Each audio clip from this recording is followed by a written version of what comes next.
الحمد لله نحمده ونستعينه ونستغفره ونعوذ بالله من شرور أنفسنا ومن سيئات أعمالنا من يهده الله فلا مضل له ومن يضلل فلا هادي له وأشهد أن لا إله إلا الله وحده لا شريك له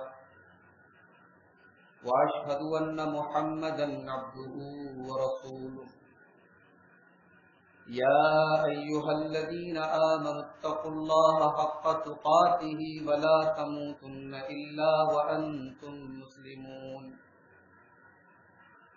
يا أيها الناس اتقوا ربكم الذي خلقكم من نفس واحدة وخلق منها زوجها وبث منهما رجالا كثيرا ونساء واتقوا الله الذي تساءلون به والأرحام إن الله كان عليكم رقيبا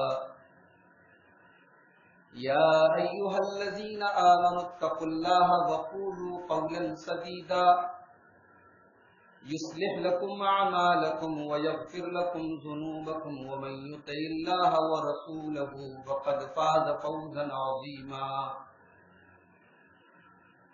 أما بعد فإن خير الحديث كتاب الله وخير الهدي هدي محمد صلى الله عليه وسلم وشر الأمور محدثاتها وكل محدثة بدعة وكل بدعة ضلالة وكل ضلالة في النار أعوذ بالله من الشيطان الرجيم بسم الله الرحمن الرحيم أفتمارونه على ما يرى ولقد رآه نزلة أخرى عند سدرة المنتهى عندها جنة المأوى إذ يغشى السدرة ما يغشى ما زاغ البصر وما طغى لقد رأى من آيات ربه الكبرى. محترم حاضرین جمعہ، پچھلے خطبہ جمعہ میں ہم معراج پر گفتگو کر رہے تھے اور میں نے بتایا تھا کہ واقع معراج کا جب تک ہم بیک گراؤنڈ نہیں سمجھیں گے کہ اللہ کے رسول صلی اللہ علیہ وسلم کے ساتھ یہ عظیم واقعہ کن حالات میں پیش آیا، تب تک ہم معراج کی حقیقت کو نہیں سمجھ سکتے. تو پچھلے خطبہ جمعہ میں یہ بات آئی تھی کہ اللہ کے رسول صلی اللہ علیہ وسلم کے ساتھ 3 بڑے بڑے حادثے ہوئے تھے. آپ کی پیاری بیوی حضرت خدیجہ کا انتقال ہوا، آپ کے چچا ابو طالب کا انتقال ہوا، اور ابو طالب کا انتقال کفر کی حالت میں ہوا، وہ ایمان نہیں لا سکے. اور تیسرا جو حادثہ اللہ کے رسول کے ساتھ ہوا کہ طائف میں آپ کے ساتھ بہت ظلم ہوا، بدتمیزی ہوئی اور آپ کے ساتھ بڑی زیادتی ہوئی. ان حالات میں معراج کا یہ واقعہ پیش آیا. گویا معراج کے ذریعے اللہ کے رسول صلی اللہ علیہ وسلم کو تسلی دی گئی کہ اے میرے رسول، اگرچہ آپ کی دعوت کو قبول کرنے والے لوگ بہت کم ہیں، آپ کی بات کو سننے والے لوگ بہت کم ہیں، آپ پر پتھر برسائے جا رہے ہیں، آپ کا سپورٹ کرنے والا چچا بھی اب دنیا میں نہیں ہے، آپ کے حوصلے کو بڑھانے والی آپ کی بیوی بھی دنیا سے چلی گئی ہے، لیکن رب العالمین آپ کی مدد کرتا رہے گا اور بہت جلد حالات بدلنے والے ہیں. ایک طریقے سے تسلی دی گئی تھی معراج کے واقعے کے ذریعے. معراج کے پورے واقعے پر آپ غور کریں تو معراج کا یہ جو پورا سفر ہے یہ در حقیقت اللہ کے رسول صلی اللہ علیہ وسلم کے مقام و مرتبے کو واضح کرنے کا ایک طریقہ ہے.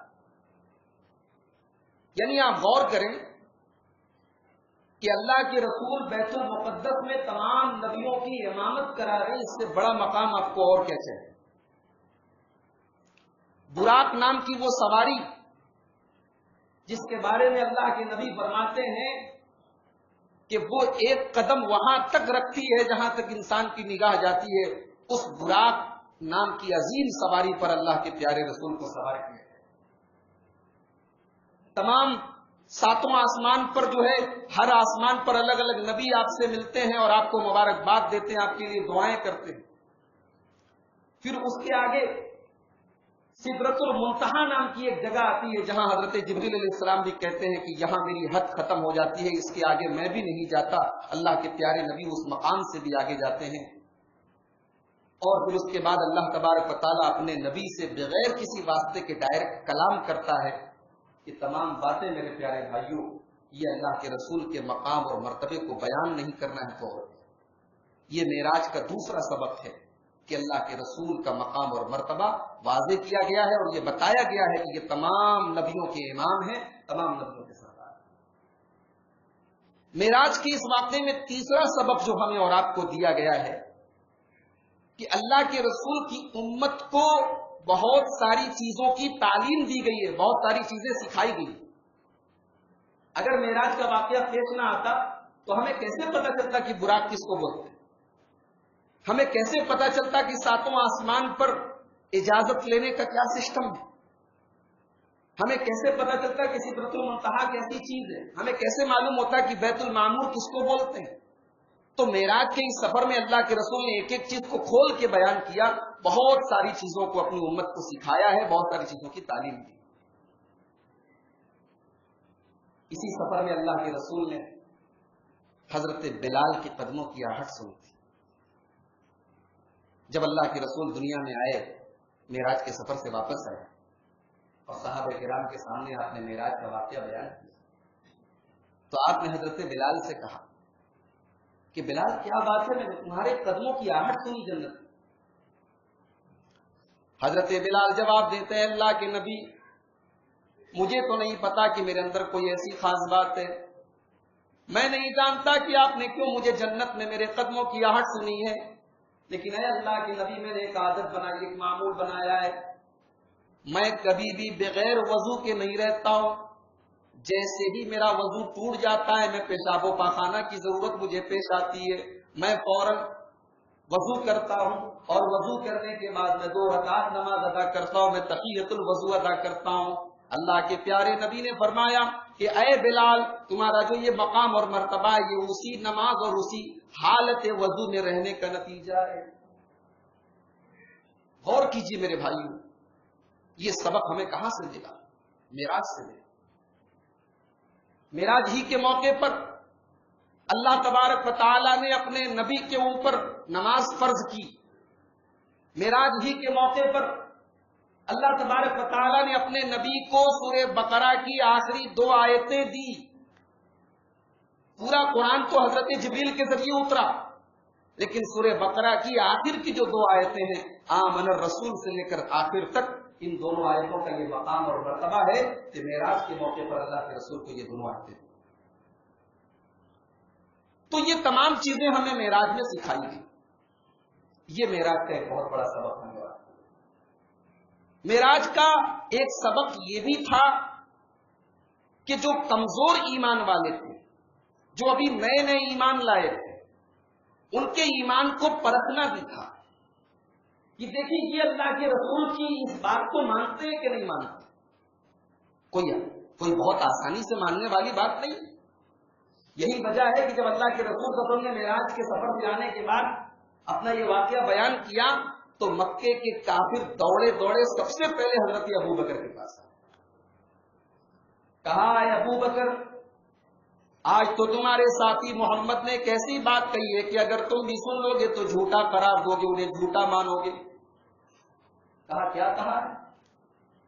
کہا اے ابو بکر، تم اچھی طریقے سے جانتے ہو کہ ملک شام جانے میں مکہ سے ہم کو 1 مہینے کا ٹائم جانے میں اور 1 مہینے کا ٹائم آنے میں لگتا ہے۔